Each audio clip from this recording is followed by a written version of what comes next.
Intéressant, hein, Mathieu, de voir qu'il parlait de ce patron de presse. Oui. Et on a prévu d'en parler ensemble pour terminer. Ce patron de presse qui est obligé de démissionner. Pourquoi ? Parce qu'il a liké sur LinkedIn, un réseau social, des messages, notamment de Sarah Knafo, Reconquête, question, est-ce qu'on peut imaginer que ça serait quelqu'un de gauche, il ne serait pas obligé de démissionner ? Évidemment, sans le moindre doute. Alors, son nom, Philippe Carly, vous avez raison, c'est sur LinkedIn, et il dirigeait le groupe de presse EBRA, qui est le plus important groupe de presse de la presse régionale, donc le Dauphiné libéré, le Progrès, les dernières nouvelles d'Alsace, et ainsi de suite.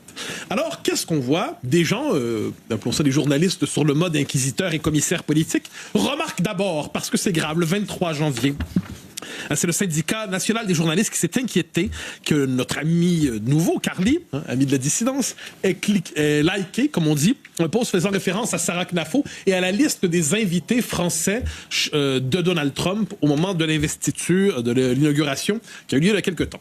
Oui. Et à partir de là, on dit, s'il a liké un post, comme on dit, il a dû en liker plusieurs. Alors, qui se met sur le travail? Nos amis de Mediapart. Mediapart qui se disent, là, on va trouver tous les likes coupables de cet inquiétant personnage. Et qu'est-ce qui se passe? Eh bien, on découvre que c'est un likeur répétitif de contenu transgressif. Il a notamment liké, justement, des contenus de Sarah Knafo. Alors, ça pardonne pas. Il a liké aussi Mathieu Vallet, le député, l'eurodéputé RN. Il a liké aussi quelques comptes qui sont associés à la mouvance patriote.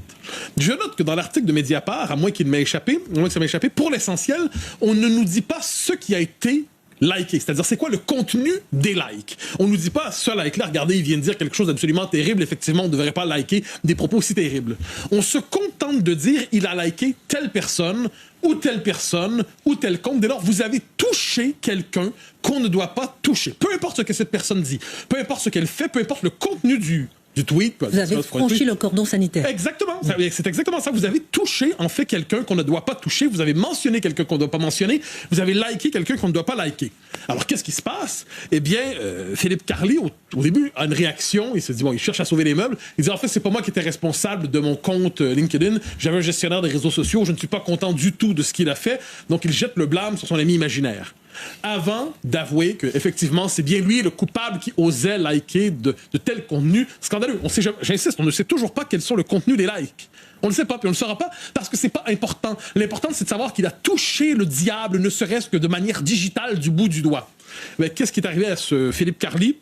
Après avoir dit finalement, c'est vrai, c'est moi qui ai liké, eh bien, sous la pression de des syndicats de journalistes, sous la pression, qu'est-ce qu'il a fait? Il a décidé de démissionner de ses fonctions pour sauver son groupe de presse.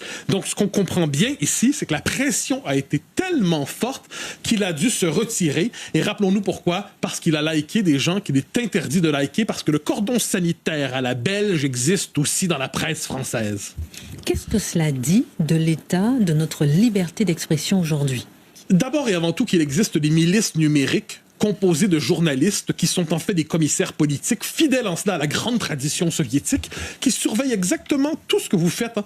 Et le moindre like que vous avez pu faire il y a 5 ans, il y a 8 ans, il y a 10 ans, il y a 15 ans, eh bien, on peut au jour vous leur sortir en disant qu'avez-vous voulu liker ici, sur Facebook, sur Twitter, sur Instagram, parce que des histoires comme ça, il y en a d'autres en Amérique du Nord, hein, je le précise. C'est pas la première fois que je vois une histoire comme ça. Donc, premièrement, peu importe ce que vous avez liké un jour, on peut vous le ressortir à la manière d'un geste coupable. Il y a des patrouilleurs numériques qui sont là à temps plein à chercher le moment où vous avez dérapé.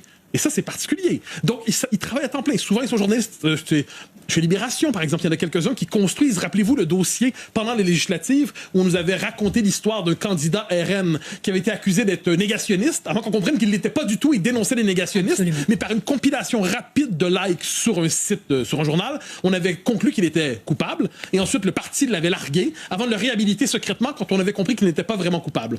Je note, cela dit, 2 choses à travers cela. La première chose, c'est qu'il ne faut pas paniquer. C'est un conseil que je donne un peu tardivement parce que ce Carly a démissionné. Qui s'excuse, s'accuse. Quand on se fait accuser d'avoir fait des choses dont on n'a pas honte, on ne dit pas « je m'excuse, j'aurais pas dû ». On assume et on contre-attaque. On contre-attaque en disant « mais vous êtes des inquisiteurs, vous êtes des commissaires politiques, vous êtes des policiers de la pensée, je n'ai pas à m'excuser ». Mais dans les circonstances, qu'est-ce qu'on voit? Ce que Jean Sévilla appelle le terrorisme intellectuel est toujours très actif dans l'espace public et notamment dans la presse, notamment chez les syndicats de journalistes qui ne rêvent rien tant souvent que de contrôler ce qui se passe dans la tête de leurs collègues.